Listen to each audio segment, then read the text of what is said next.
Hello and welcome to Books, History and Cups of Tea with me, Chrissy Parker.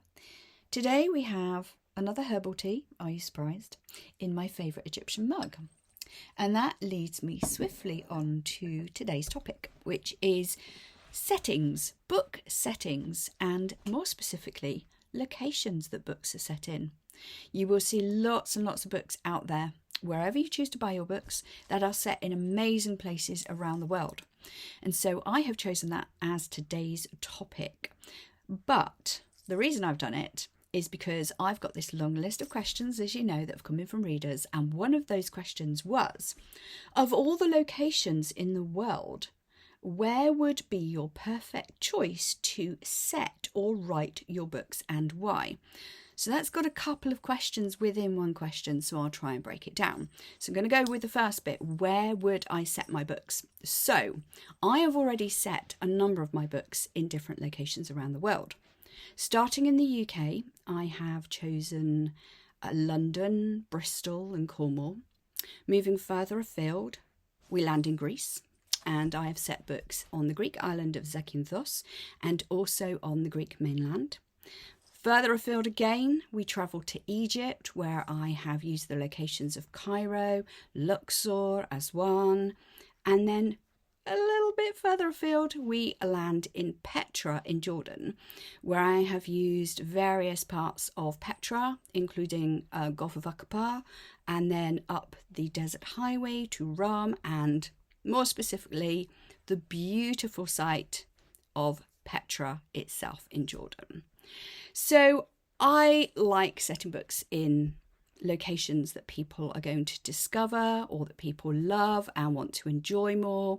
People go there on holiday and want to read about the place. And they're places that inspire me. I need to be inspired when I write. And so these places inspire me and make me want to write about them.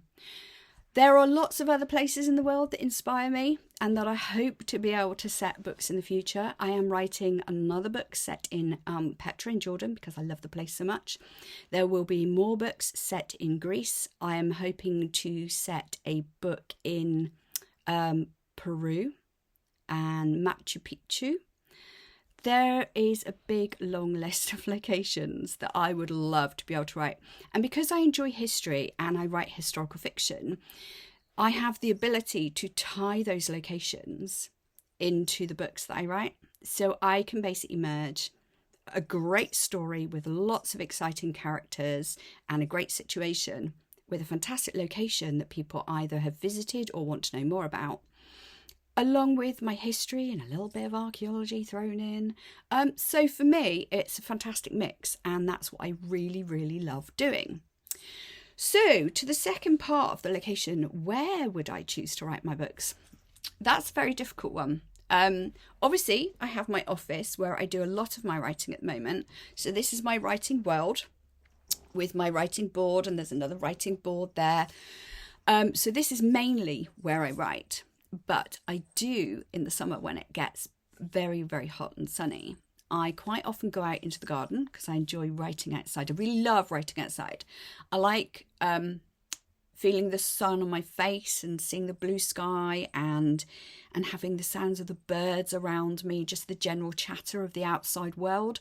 When I'm writing, I really enjoy that. And I have been known to take a notepad and pen and actually walk along the canal close to where I live and then sit and write freehand and then come back and dictate it all in to a Word document or whatever I'm using to write my books.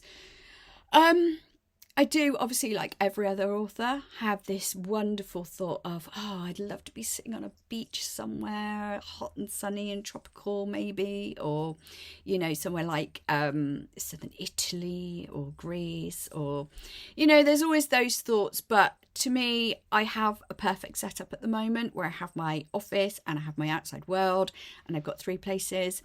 Occasionally, I will go to my local library and sit in my local library, but I do find sometimes that gets a little bit noisy and I have to listen to music when I write. Occasionally I'll go to a cafe, but again, it can't be too noisy. I like the natural sounds of the outside world. So for me, that's kind of the choice really of where would I choose to write and why? So coming back to book locations are a fantastic base, as I've already mentioned, for any book. If you imagine that you love going on holiday to somewhere, let's pull somewhere out of it. Let's use Zakynthos. Hey, why not? If you love going to the Greek island of Zakynthos, you know it. So you know all the places on Zakynthos. You know Zakynthos town. You know the Vrhonius mountains. You know all of the resorts and the Bay of Laguna and everything. And so if you are somebody who goes there every year and loves the place, but really miss it in the winter or miss it when you're not on holiday, if you see a book that says this book is set in Zakynthos, you go, oh, I want to read that. Because I want to read about my favourite resort. I want to read about my favourite beach. I want to read about those places that I've been. And so for me, that's why I choose locations, because I want to be able to give a book to somebody who really wants to read it because they love that place. It's the same with Egypt and with Jordan. There are people who love those locations. And the thing with Petra is it's the kind of place that is quite expensive to go to, and you'll probably only go there once in your life if you're lucky. Potentially the same with Egypt. So for those people who've been and suddenly discovered these amazing places that they love, they have these memories inbuilt that they remember going to that place, or they remember something very special about the place. And they will go, you know, I really, really want to go back to those memories. I want to be able to reignite those memories within that book. And so that's part of the reason why I choose locations as well. It is very difficult, I will add this now, writing about locations, because you have to get everything exactly right.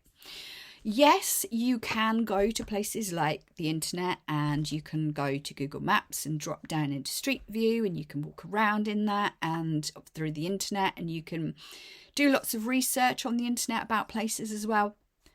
But going there, having your own lived experience within that location is something that is absolutely vital, because there is no point in, for instance, me writing about Luxor and saying that Medinet Habu, the temple, is on either the east bank or the west bank of the Nile in Luxor, and using the wrong one.